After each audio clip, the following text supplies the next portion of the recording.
감사합니다. 사도행전 15장 22절에서 35절입니다. 사도행전 15장 22절에서 35절까지. 사도행전 12장 22절에서 35절 찾으셨으면 같이 읽겠습니다. 이에 사도와 장로와 온 교회가 그 중에서 사람들을 택하여 바울과 바나바와 함께 안디옥으로 보내기를 결정하니 곧 형제 중에 인도자인 바사바라 하는 유다와 실라더라. 그 편에 편지를 묻혀 이르되 사도와 장로된 형제들은 안디옥과 수리아와 리기아에 있는 이방인 형제들에게 문안하다. 들은즉 우리 가운데서 어떤 사람들이 우리의 지시도 없이 나가서 말로 너희를 괴롭게 하고 마음을 혼란하게 한다 하므로 사람을 택하여 우리 주 예수 그리스도의 이름을 위하여 생명을 아끼지 아니하는 자인 우리가 사랑하는 바나바와 바울과 함께 너희에게 보내기를 만장일치로 결정하였니. 그리하여 유다와 신라를 보내니 그들도 이 일을 말로 전하니 성령과 우리는 이 요긴한 것들 외에는 아무 짐도 너희에게 지우지 아니하는 것이 옳은 줄 알았노니 우상의 제물과 피와 얽매어 죽인 것과 인행을 멀리하였으나 이에 스스로 삼가면 잘 되리라 평안함을 원하노라 하였더라. 그들이 작별하고 안디옥에 내려가 우리를 모은 후에 편지를 전하더니 읽고 그 위로한 말을 기뻐하더라. 유다와 실라도 선지자라 여러 말로 형제를 권면하여 회개하고 얼마 있다가 평안히 가라는 전송을 형제들에게 넣고 자기를 보내던 사람들에게로 돌아가되 바울과 바나바는 안디옥에서 유하며 수단 다른 사람들과 함께 주의 말씀을 가르치며 전파한다. 아멘. 예루살렘 교회가 안디옥 교회와 그리고 이방인 성도들에게 편지를 보낸 것입니다.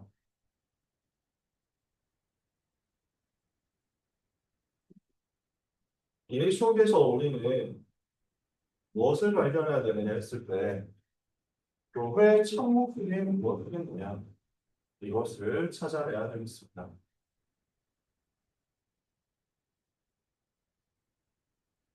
사도행전은 교회 역사서고 전도의 역사서로서 성령의 임재를 설명한 책입니다. 그래서 전도자는 사도행전 속에서 성령께서 어떻게 역사하셨는지를 찾아내고 그 성령의 역사를 통해서 교회의 역사가 어떻게 진행되었는지를 봐야 되겠습니다. 여기서 얘기하는 역사는 큰 역사가 일어났을 역사 일어났다 할 때 그 인력자들 여기서 나오는 역사는 글자 그대로의 히스토리로서의 역사죠. 성령께서 역사하신 결과로 하나님이 행하시는 히스토리가 벌어지는 것입니다. 오늘 우리의 삶에 이 역사가 똑같이 일어날 줄 믿습니다. 그래서 우리는 뭘 봐야 되겠냐? 교회의 참된 모습은 무엇이겠느냐? 교회는 무엇을 회복해야 되냐? 교회의 진짜 모습은 무엇이냐? 이것을 찾아내야 되겠죠. 사도행전과 같은 참된 교회를 회복하려면 오직 성령 충만 받아야 합니다. 왜 오직 성령이어야 합니까? 훨씬 낫네요. 아 진짜 너무 엄청 기술로 어렵다니까. 오직 성령 충만이어야 되는 이유가 뭡니까? 인간은 한계가 너무 분명하니까요. 우리는 한계가 분명히 있거든요. 사람 노력으로 안 된다는 거죠. 세상은 지금도 뭐가 뭔지 모르는 혼란 속에 있습니다. 이때는 이게 맞다고 틀림없이 생각했거든요. 근데 시간 지나보면 아니에요. 그때는 당연히 그러리라고 생각했거든요. 근데 지나보면 달라져요. 그래서 세상은 맞다 틀렸다 말하지만 그게 맞는 게 아니고 그게 틀리는 게 아닙니다. 그 배경 속에 사탄이 지금도 활동하고 있거든요. 이 부분을 영적 눈을 뜨고 봐야 돼요. 이것을 아는 사람은 말도 함부로 하지 않고 판단도 함부로 하지 않게 되죠. 우리는 말을 하는 것 대신에 성령의 역사를 반드시 체험해야 되겠습니다. 교회의 힘은 오직 성령으로만 나오기 때문입니다. 스가랴 4장 6절에 힘으로도 되지 않고 능으로도 되지 않습니다. 오직 여호와의 힘으로만 가능하죠. 그러면 성령 충만이 언제 임하겠습니까? 조건입니다. 예수님이 누구신가 정확하게 아는 거죠. 예수님이 그리스도이심을 정확하게 알고 믿고 확신하는 것입니다. 부활하신 주님을 만남으로써 모든 문제가 그리스도 안에서 끝나는 것을 실제로 체험하고 확인해야 되겠습니다. 성령을 보내실 것을 약속하셨는데 언약의 말씀을 구체적으로 제대로 붙잡아야 되겠습니다. 주 예수 그리스도를 영접하여 성령 모신 사람이 성령 충만도 당연히 받을 수 있습니다. 생명의 성령께서 임하시지 않았는데 능력의 성령의 역사를 현장에서 누릴 수 없겠죠. 그럼 성령 충만 임하는 조건이 뭐냐 했을 때요. 이 부분이 사도행전 1장 1절 예수가 그리스도 이 언약을 합니다. 사도행전 1장 3절 해 받으신 후에 또한 확실한 많은 증거로 친히 살아계심을 나타내서 40일 동안 그들에게 보이시며 하나님 나라 일을 말씀하십니다. 사도행전 1장 4절에서 8절 성령 충만 약속하셨죠. 그 약속을 붙잡는 것입니다. 예수님이 그리스도 그분이 부활하셔서 지금도 성령으로 나와 함께 오직 성령 충만 받으면 권능 받을 것을 말씀하셨죠. 이 약속을 붙잡은 사람들이 마가 다락방에 모여서 언약 잡고 기도한 겁니다. 이때 성령 충만을 받게 됩니다. 오직 성령 충만 받아야 세계 살릴 수 있습니다. 오직 성령 충만 받는 것이 교회에 주시는 하나님의 능력입니다. 이건 우리가 누려야 될 줄 믿습니다. 사도행전에 일어난 7가지 운동이 우리에게 있어야 되겠습니다. 지금도 우리에게 이 일이 필요하죠. 첫 번째, 기도 다락방 일어나야 되겠습니다. 생소한 단어인데 우리는 특별한 다른 용어가 아니고요. 사도행전 1장 12절에서 14절 언약 잡고 기도 집중하는 마가다락방에서 열을 그래야 사도행전 2장 1절에서 13절 또 47절까지의 역사가 일어날 거예요. 다락방 열어달라고 기도하는 거죠. 현장 열어달라고 기도하는 거죠. 하나님 응답의 문을 열어주옵소서. 현장 문을 열어주옵소서. 이 기도하는데 하나님의 능력 역사 나타나는 거거든요. 여기에서 우리는 열린 다락방 속에서 날마다 그리스도 이름 바라야 되겠습니다. 은과 금은 내게 없거니와 내게 있는 것을 내게 주노니 곧 나사렛 예수 그리스도 이름으로 일어나도록 그리스도 이름 선포하는 운동 계속할 때 안증뱅이 일어나는 역사 기적이 일어났다는 것이 아니라 현장에 그리스도의 이름이 당연히 선포된다는 거죠. 그 중에서 사명자를 찾는 것입니다. 사명자 다락방이 일어나야 됩니다. 사도행전 6장 1절에서 7절 일곱 집사를 세웠잖아요. 그 중에서 사도행전 7장 1절에서 60절 스데반 같은 인물이 나왔죠. 사도행전 8장 4절에서 8절 26절에서 40절 빌립 같은 인물이 일어났죠. 사도행전 9장 1절에서 9절 하나님이 완전 예비해 두신 사울 같은 인물이 찾아지죠. 사명자를 그 속에서 찾아야 되겠다는 것입니다. 기도해서 성령의 역사로 다락방이 열렸을 때 그 다락방에서 날마다 그리스도 말하며 그 중에서 사명자 찾아질 것이다. 그리고 그 중에서 70인 요원, 지역을 책임질 수 있는 일꾼들이 일어날 것이다. 그래서 사도행전 9장 1절에서 10절 아나니아가 있죠. 10절에서 15절까지 다메섹 지역을 책임지는 인물, 한 지역을 담당할 수 있는 사역자가 일어난 거죠. 그리고 이 속에서 팀 사역자가 일어나는 것입니다. 사도행전 13장 1절에서 3절 바울과 바나바 같은 팀 사도행전 17장에서 회당으로 들어가서 데살로니가에서 복음 전하고 야손 같은 사명자를 찾아내는 그 팀 일어나야 되겠습니다. 핵심 요원이 일어나야 되겠습니다. 끝까지 변하지 않는 인물들이죠. 로마서 16장 제자 같은 팀들이 일어나는 거죠. 이들을 중직자로 세우고 한 교회를 책임질 직원으로 세워야 되겠습니다. 한 가지 생각할 것은 이 교재가 사도행전이라는 교재가 이때쯤 나온 겁니다.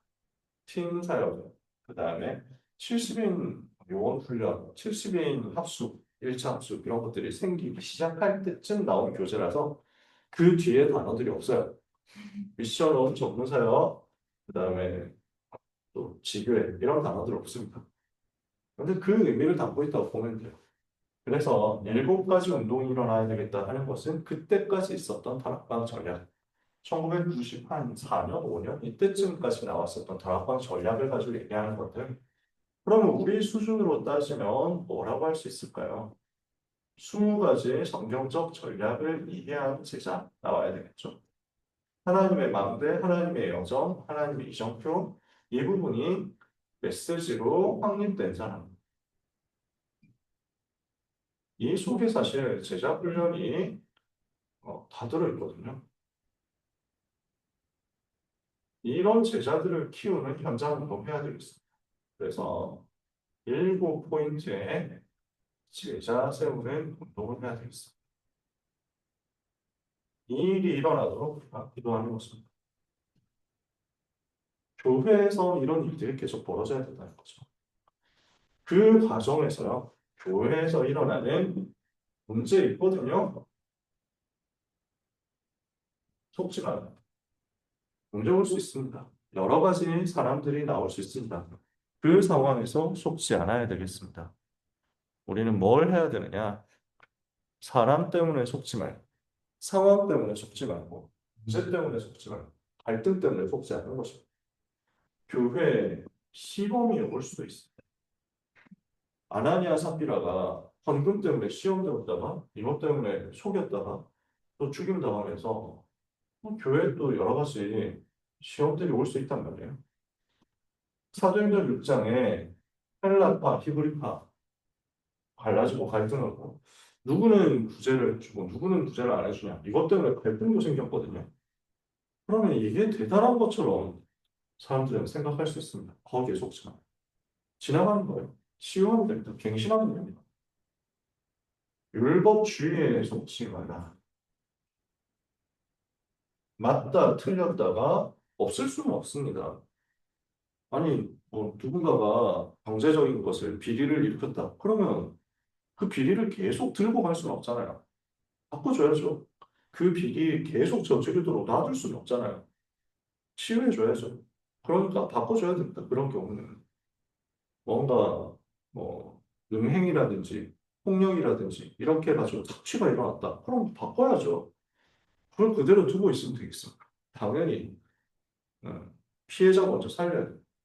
그 다음에 문제 일으킨 사람도 회개하고 새로 시작할 수 있는 기회도 줘야 돼요. 그래서 우리가 도움을 주고 정리를 해줄 수 있는 사역은 필요합니다. 근데 이때다 해가지고 이걸로 돌아간다. 사람들은 율법주의로 돌아간다는 거죠. 이것 때문에 시대마다 결국 나중에 누가 맞았고 누구는 틀렸다 이렇게 해서 싸우다가 분열이 있단 말이에요. 율법주의 때문에 대부분 이렇게 분열이 크게 일어났어요. 우리 한국 교회에서도 분열 많이 일어날 때가 언제였냐? 신사참배한 사람들 받아줘야 되느냐 말아야 되느냐 이거 가지고 싸운 거예요. 신사참배 옳다고 하는 사람 어디 있습니까? 근데 그 신사참배한 사람들은 교회로 다시는 오지 마라. 이거는 맞는 일일까요? 신사참배한 사람들은 교회에서 받아주면 안 된다. 영원히 제명해야 된다. 지옥 가야 된다. 이거는 맞을까요? 그것 때문에 싸움 난 거예요. 그러니까 신사참배하지 않고 끝까지 싸웠던 분들이 있습니다. 너무 훌륭한 분들이고 존경해야죠. 근데 그분들이 이제 해방되고 나니까 신사참배했던 사람들이 다시 교회로 돌아온단 말이에요. 이걸 못 봐주겠는 거예요. 우리는 이렇게 고생을 해서 교회를 지켰는데 너네는 뭐냐? 꽁으로 그렇게 들어온다고? 안 돼. 이렇게 된 거예요. 그러니까 맞다고 할 수도 없고 틀렸다고 할 수도 없는 거예요. 근데 진짜 중심이 어디에 있었냐라는 거죠. 이해하고 도와주고 살리고 새로 시작할 수 있는 기회를 주는 것보다 우리는 고생했는데 너희는 뭐 했냐? 이렇게 간단 말이야. 그러면 실컷 훌륭한 일을 해놓고 사실은 나중에 봐서는 하나님과 안 맞게 되는 거죠. 그래서 교회가 분열되고 교단이 분열됐다. 율법주의, 여러 가지 다툼도 일어납니다. 모세 율법 지켜야 되는데 왜 안 지키냐 이거 가지고 싸우고요. 그러면서 여기저기 다툼들이 생깁니다. 교회에는 이런 일들이 생깁니다. 우리 랩런트들이 이런 광경을 보며 낙심하게 되거든요. 그래서 아니 나는 교회가 이럴 줄 몰랐다 이렇게 해가지고 실망해서 나가는 사람들도 있습니다. 그러면 나는 문제 없는 교회, 평화로운 교회, 아름다운 교회를 가야지 해가지고 가거든요. 없을까요? 어디를 가도 없을 수가 없습니다. 교회 밖으로 혼자 살면 없겠느냐? 그래도 결국 사람과의 만남 속에서 생기게 되어 있습니다. 이게 나이가 들면서 제가 조금 이해가 더 되는 부분이더라고요. 20대 때까지는 거의 30대까지도 그랬어요. 혈기왕성해가지고. 그러니까 아니 그렇게 잘못한 사람이 있으면 당장 내쫓아야지. 이런 스타일이에요. 저도. 말이 되느냐 하면서 배신자는 없어져라. 뭐 너잖아. 지구밖으로. 뭐 이런 스타일이었는데 지나고 보니까 아, 그 뒤에도 그런 일들이 있구나. 제가 참사학교에서 최종훈 목사님 모실 때 그래서 최 목사님 스타일이 그때는 마음에 안 들었단 말이지. 20대, 30대쯤이었으니까요. 그러니까 목사님이 너무 뭐랄까 사람들 말을 들어줄 필요가 없는 말들 자꾸 들어주는 것 같아요. 지금도 불만은 있는데. 그러니까 그 우리 다락방 교회 중에서 아마 참사랑 교회만 지금도 설교할 때 목사님이 가운 입고 설교할 겁니다. 주일 예배 설교 때. 가운 항상 왜냐? 다락방 안 하시는 장로님이 옛날처럼 가운 좀 입어주십시오. 가운 안 입으니까 은혜가 안 됩니다. 이런 그러니까 목사님 그걸 또 들어준 거야. 그 한참 얘기하는데. 그러니까 우리는 또 화가 나는 거지. 아니 무슨 가운이냐 지금 언제쯤 로마 천주교로 돌아갈 일인가 이게. 그런데 얘기를 그렇게 우리는 속으로 그렇게 생각하는데 목사님 스타일이 어떠냐면은 양들하고 목자는 싸우지 않는다.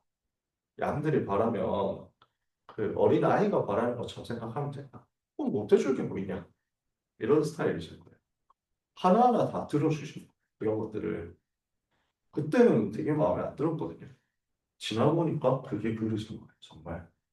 지금도 가운을 벗으시면 좋겠다라고 생각을 하지만 근데 그런 하나하나에서부터 현장을 사랑하는 마음, 성도를 사랑하는 마음, 그리고 맞다 틀렸다 없다. 내 의견과 내 주장보다 더 중요한 건 살리는 것. 그 마인드시더라고요. 그래서 이걸 가지고 우리는 너무 내 주장할 것 없다. 나라는 것 때문에 복음 막히는 나라는 것이 자꾸 살아있으니까 오직 성령 충만하고 자꾸 안 맞는 대로 가요. 우리는 이거 뒤집는 것입니다. 그러면 왜 속지 말아야 될까요? 급한 것이 있기 때문입니다. 뭐가 필요한 걸까? 형제들을 권면하고 굳게 하는 교회 살리는 사역이 필요하니까요. 교회 내부를 아직도 확립해야 될 현장들이 더 있는데 여기에 시간 우리가 낭비할 수 없거든요. 주의 말씀을 가르치며 전파하는 것입니다. 말씀 전파해야 되거든요. 현장에 다 죽어가는데 우리가 요것 때문에 시간 낭비할 수 없거든요. 이것 때문에 사탄에게 틈을 줄 수 없거든요. 그래서 우리는 항상 영적인 눈을 떠야 되겠습니다. 우리는 너무 세상 눈으로 현장을 보고 사람을 보고 교회도 봅니다. 육신의 눈으로 모든 것을 판단하고 율법의 눈으로 모든 것을 판단합니다. 영적인 눈을 뜨고 보면 뭐가 보입니까? 영적 세계에서 사탄이 무엇을 하고 있는지를 보게 됩니다. 그래서 바울이 얘기하는 게 나는 너희를 용서했다. 너희로서도 용서해. 왜냐? 우리가 사탄의 계책을 알지 못하는 것이 아니기 때문이다. 사탄이 무슨 짓을 하는지를 알면 그 사탄이 원하는 대로 해주지 않는 게 맞잖아요. 그 영적인 눈을 떠야 된다는 거죠. 보좌의 세계에서 하나님께서 어떻게 하시는지를 알면 우리의 판단과 기준은 굉장히 달라질 겁니다. 지금도 하나님은 천사를 보내셔서 하나님의 자녀들을 도우시고 지금도 하나님께서는 예수 그리스도인을 부를 때 흑암을 꺾으시면서 역사하고 계십니다. 이는 영원한 나라와 영원한 상급을 바라보는 사람이거든요. 제가 이걸 깨닫고 나니까 갈등할 게 많이 줄었어요. 그전에는 아니 그래도 이건 억울한데 라고 생각했거든요. 아니 저 사람은 지금 악한 짓을 해가지고 성공하고 반대쪽 사람들은 저 사람들한테 피해봐가지고 손해 너무 봤는데 이걸 바로잡아야지. 저도 그렇게 바로잡을 수 있으면 바로잡아야죠. 근데요 지금은 제가 이게 더 커버려요. 아, 저 사람들이 저렇게 이 땅에서 뭔가 악한 것을 하면서 처벌받지 않는다, 정리가 되지 않는다면 하늘에서 천국에서 하나님께서 계산하실 것이다. 저분이 다락방 운동 이름으로 그리스도 말한다는 이유로 뒤에서 아주 악한 것을 하고 불의한 것을 하고 착복하고 비리를 저지르고 하나님께서 아십니다. 그것 때문에 다른 사람들이 손해를 보고 고난을 겪고 갈등 속에서 그래도 그리스도 운동해야 되겠다 하면서 어, 손해이익 상관없이 따라갔던 그것들 하나님은 다 알고 계시다. 천국에서 상을 받을 것이다. 하나님 앞에서 심판대 앞에서 받는 것이 훨씬 더 큰 심판입니다. 하나님 보좌 앞에서 받는 상급이 이 땅에서 받는 것보다 훨씬 더 큰 것입니다. 우리는 상 주시는 분을 바라보는 거거든요. 이 영적인 눈을 반드시 떠야 되겠습니다. 그러면은 어떻게 되느냐? 기도하면서 기다리는 영적인 여유가 생깁니다. 우리는 이것을 그릇이라고 할 수 있어요. 내 그릇이, 내 수준이 흑암을 꺾을 수 있는 사탄이 발 아래 상하게 되고 스스로 항복해서 떠나갈 수 있는 그 영적인 규모가 된다고 하면 현장에서 하나님께서 교회를 세우는 일을 우리에게 맡기실 거거든요. 할 수 있는 힘이 여기서 나옵니다. 기도할 때 하나님 일하시는 것이 가장 완벽합니다. 그런데 놀랍게도 그 뒤에 성령의 역사가 일어나게 되어 있습니다. 성령의 역사로 말미암아 일어나는 전도 운동을 보면 다른 말할 것들, 불신앙할 것들 다 무너지게 될 것입니다. 그래서 우리는 오늘 오직 성령 충만을 언약으로 붙잡아야 되겠습니다. 하나님, 우리에게 오직 성령 충만을 역사해 주옵소서. 우리 가는 모든 현장에는 제자 세우는 일들이 계속 벌어지게 해주옵소서.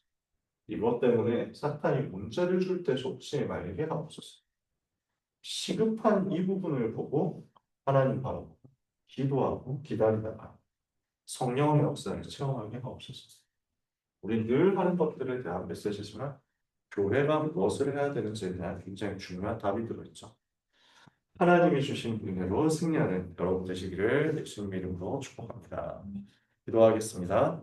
하나님 감사합니다. 우리 중앙 캠퍼스 현장에 하나님 나라 임하게 하옵소서. 중앙대식의 모든 가족들에게 성령의 충만함을 오순절에 부어주셨던 것처럼 부어주옵소서. 영역, 지력, 체력, 경제력, 인력과 보좌의 능력으로 충만케 하옵소서. 시대 살릴 증거가 나타나게 하옵소서.